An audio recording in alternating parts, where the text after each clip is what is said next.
Oh ya, jadi nama konten kita ini adalah ngebacot ya. Ngebacot. Ini intinya ngebacot. Ngebacot aja Iya. sebenarnya. Ya, jadi sebenarnya ini adalah konten ngebacot ya. Temanya pun nggak bebas sebenarnya, nggak melulu soal filsafat atau apapun itu. Cuma kita mencoba mengambil tema-tema yang nggak terlalu mainstream, Iya. tapi menarik untuk dibicarakan gitu. Ya udahlah ya, kita pakai salam lah ya biar kelihatan kayak orang yang beragama gitu. Assalamualaikum warahmatullahi wabarakatuh. Ya walaupun salamnya juga formalitas gitu kan, karena semakin kesini itu agama itu kadangkala sering menjadi formalitas, karena kalau nggak beragama kita nggak selamat di masyarakat gitu buat. Termasuk di negara.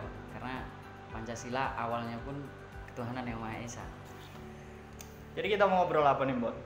Kita hari ini mau ngobrol tentang kenapa orang-orang hari ini tuh lebih alergi gitu. Oh, alergi filsafat. Alergi. Ya suka-suka mereka dong ya. Sebenarnya suka-suka mereka, Bang, tapi selama aku belajar filsafat gitu yang diajari Bang Rais ini, jadi kita membentuk pola pikir dari kita belajar filsafat itu sendiri menurut saya gitu. Ntar, ini sebelum ngomong jauh nih, Iya. kita harus disclaimer dulu nih. Kita nih bukan ahli filsafat loh, tapi kebetulan pernah membaca buku-buku soal filsafat. Pertama kali aku bersinggungan dengan buku filsafat itu SMA, dan itu sebenarnya secara nggak sengaja gitu. Waktu itu kan suka baca novel, kemudian nggak sengaja pada suatu ketika itu ada buku yang menarik perhatianku. Judul novel itu adalah Dunia Sophie gitu. Dunia Sophie. Novel filsafat. Itu novel filsafat. Banyak disarankan bahwa ketika ingin belajar filsafat sebaiknya baca novel ini karena pembahasannya ringan. Ya walaupun sebenarnya bahasanya waktu itu juga berat. Iya. Dan itu aku baca waktu SMA dan aku nggak sadar kalau itu sebenarnya novel filsafat. Tapi emang kalau baca buku-buku yang kayak gitu tuh harus punya basic buat baca dulu ya, Bang? Yang nggak mesti ya, tapi minimal gini deh. Membaca itu kan bagian dari suatu kebutuhan. Ibarat kata nih, kalau kita untuk bisa hidup supaya tubuh kita bisa survive di kehidupan, ya minimal disuplai oleh vitamin, minimal disuplai oleh karbohidrat, makanan dan segala macam. Nah, sama dengan pikiran, itu minimal disuplai dengan bacaan-bacaan dan segala macam, baca buku apapun atau artikel dan lain. Tapi minimal gini, kalau orang membaca buku itu menandakan bahwa dia serius untuk membaca. Kebanyakan orang sekarang membaca cerita itu lebih mudah dipahami daripada membaca teori-teori. Iya sih. Ataukah mungkin teori filsafat itu tidak bisa disederhanakan? Ya mungkin, tapi sebelum kita kembali lagi ngomongin Dunia Sophie, itu sebenarnya kita harus tahu dulu nih apa sih sebenarnya filsafat itu. Ya. Kalau secara pemaknaan bahasanya itu, filsafat itu kan diambil dari dua kata yang berasal dari bahasa Yunani. Philo berarti cinta kebijaksanaan atau cinta, kemudian Sophie berarti kebijaksanaan. Jadi filsafat itu adalah cinta kebijaksanaan atau proses pencarian dalam kebenaran yang sejati. Bahasa gampangnya itulah. Kemudian tadi kan bahas sedikit nih, kenapa sih orang-orang mulai alergi terhadap filsafat. Nah ini sebenarnya menarik ya, karena gini loh, orang-orang yang alergi terhadap filsafat itu sebagian besar adalah orang yang sebenarnya tidak mengetahui filsafat itu apa dan Belum memang pernah mempelajari. yang nggak mempelajari filsafat. Karena artinya ada stereotip atau penilaian negatif yang berkembang di masyarakat terhadap filsafat itu sendiri. Nah itu kan bisa disebabkan oleh dua hal. Yang pertama adalah dari orang yang menganggap buruk filsafat, kemudian dari orang yang belajar filsafat atau kita menyebutnya filsuf lah, Iya. atau orang ahli yang filsafat gitu kan. Dua arus utama ini kan yang menyebabkan orang-orang punya penilaian terhadap filsafat. Nah kemudian yang pertama, kenapa sih orang-orang mulai anti terhadap filsafat? Yes. Filsafat itu rumit atau minimal atau dibuat rumit oleh orang-orang yang konsen dalam filsafat gitu kan. Jadi kan banyak banget nih pertanyaan-pertanyaan yang rumit, menguras pikiran dan segala macam ketika kita berbicara soal filsafat. Atau buku-buku filsafat itu kan buku-buku berat karena kita dipaksa untuk berpikir. Menyelesaikan hal-hal yang rumit gitu. Ya filsafat itu kita dia apa ya, ilmu yang mengajarkan orang untuk bagaimana cara berpikir. Ya bahasanya itulah rumit atau minimal atau dibuat rumit oleh orang-orang yang concern dalam filsafat. Walaupun sebenarnya ada apa ya, tidak serumit itu, tapi kan oknum atau orang-orang yang belajar filsafat itu sendiri yang membuat rumit. Iya. Mereka sering mengungkapkan argumen-argumen yang sulit dipahami oleh masyarakat umum, atau ngigau lah bahasa-bahasa Iya, setan, bahasa bahasanya kayak setan. gitu kan. Ngigau bahasa-bahasa setan gitu kan. Apaan sih ini orang gila apa ya, dan lain-lain. Kemudian yang kedua, filsafat itu kan apa ya, ilmu filsafat kalau dalam keadaan modern saat ini kan nggak bisa menjanjikan kehidupan yang instan. Ya gampangnya itulah, kalau kamu belajar filsafat, kuliah di filsafat, ya itu tuh nggak ada gitu loh, kamu langsung dapat pekerjaan yang berhubungan langsung Iya. dengan filsafat.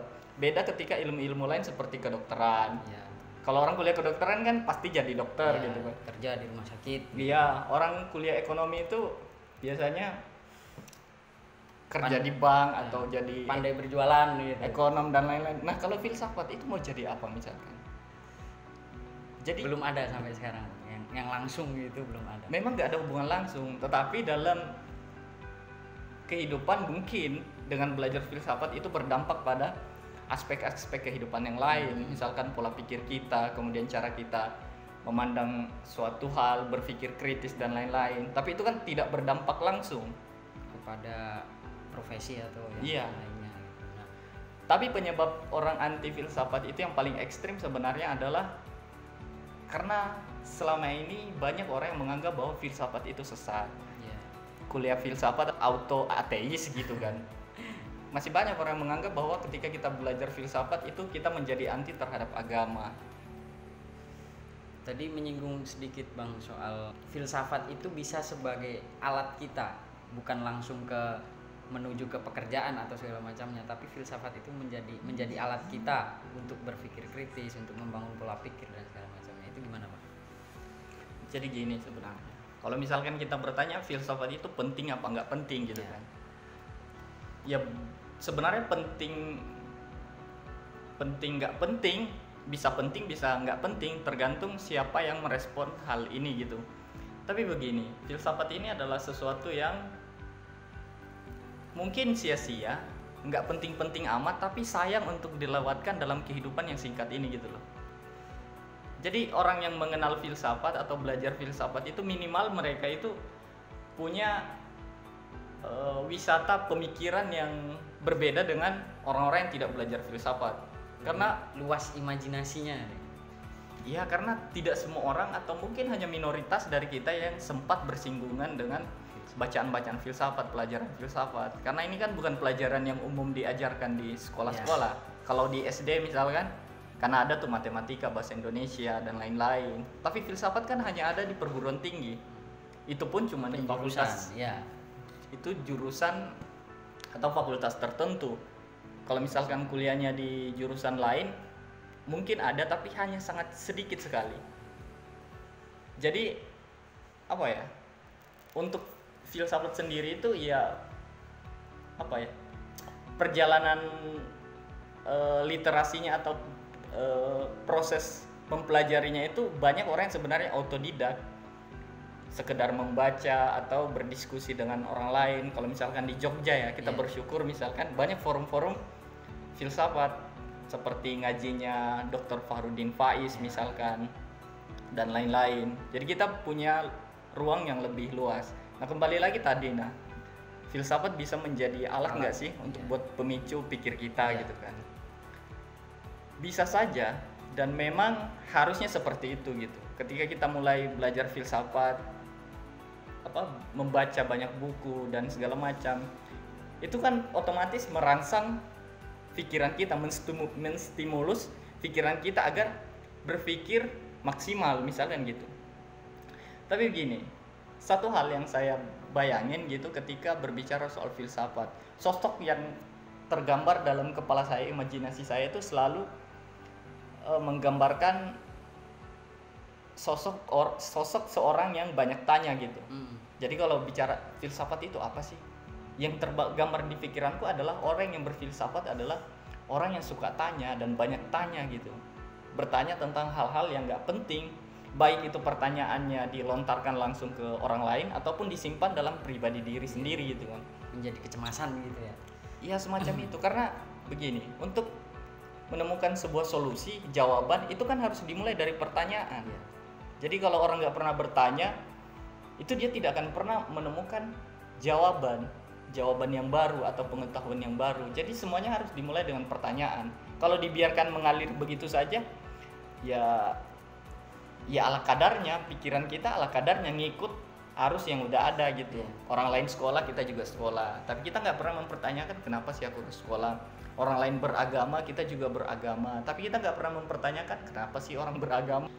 Jadi ini kan filsafat, kalau yang dijelasin barusan itu, filsafat adalah studi ilmu yang menanyakan hal-hal dasar lah ya. Maksudnya entah dasar dari pemikiran manusia kah, atau entah dasar dari alam dan kehidupan yang lain. Karena kita membahas tentang alergi filsafat, kenapa orang sekarang itu tidak mau mengetahui seluk-beluk atau bagaimana, atau orang-orang sekarang itu lebih karakteristiknya itu lebih suka hal-hal yang instan kah? Oke lah, kalau instan mungkin nggak masalah, tapi bagaimana instan itu juga punya latar belakang gitu, sebelum dia harus melakukan sesuatu itu harus ada latar belakang lah. Sebenarnya bukan sekarang, dari dulu orang-orang memang seperti itu. Lebih senang mengikuti apa yang sudah ada dan malas untuk mempertanyakan sesuatu yang sudah dilakukan turun temurun. Misalkan kita kan nggak pernah apa ya, orang-orang sekolah misalkan setiap hari harus berangkat jam 7, pulang siang, dan kemudian habis itu selesai pulang ke rumah, tidur, besoknya bangun pagi, kemudian berangkat sekolah lagi dan lain-lain. Itu misalkan satu rutinitas yang kita lakukan. Kita nggak pernah bertanya kenapa harus sekolah. Apakah pendidikan itu sebatas lingkup seperti itu, rutinitas berangkat pagi, pulang ini dan segala macam. Kemudian setelah sekolah, misalkan lulus kuliah, selesai sekolah cari pekerjaan, berangkat pagi, pulang malam, begitu aja terus melakukan rutinitas yang sama dan lain-lain.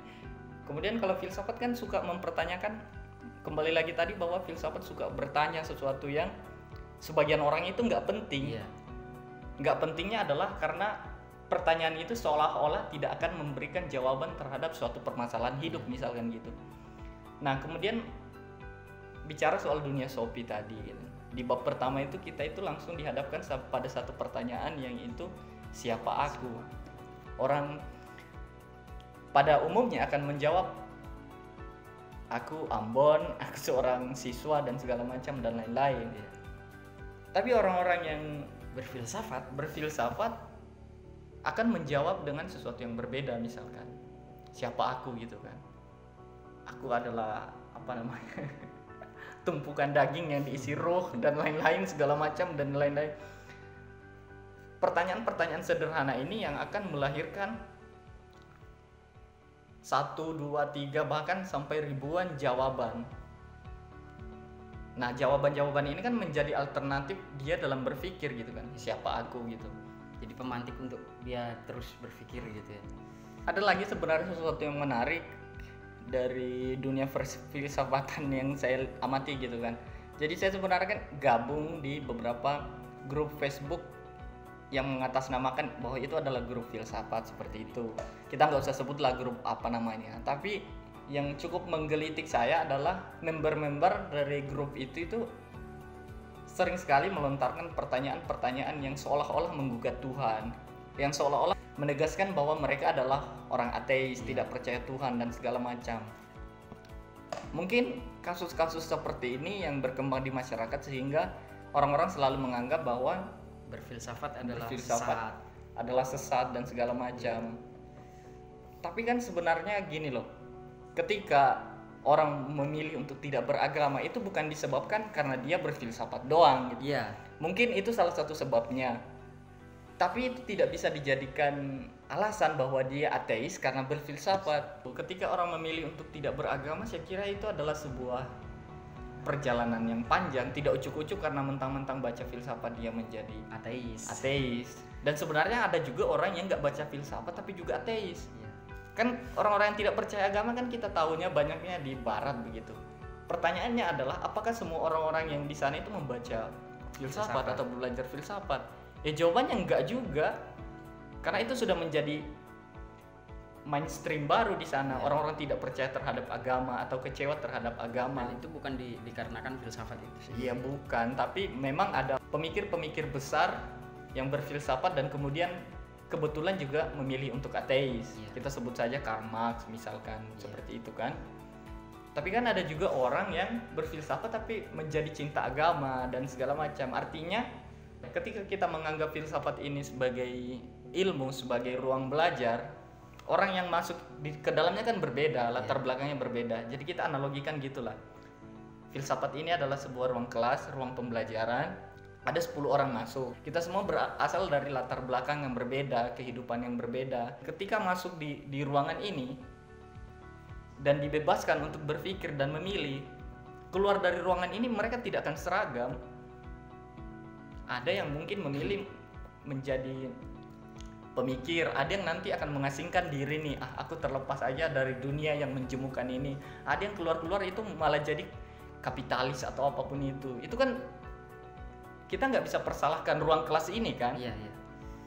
Karena kan ruang kelas ini hanya alat, termasuk seperti filsafat itu. Iya, filsafat kayak pisau lah gitu kan. Pisau itu kan nggak bisa dikenain hukum, ini haram, ini halal, enggak. Tapi siapa yang memakainya? Siapa yang memakainya dan digunakan untuk apa? Nah, sama seperti filsafat, cuma kultur masyarakat kita atau mungkin kebanyakan masyarakat di setiap zaman gitulah ya. Itu orang-orang lebih gampang menilai sesuatu dengan melihat oknumnya.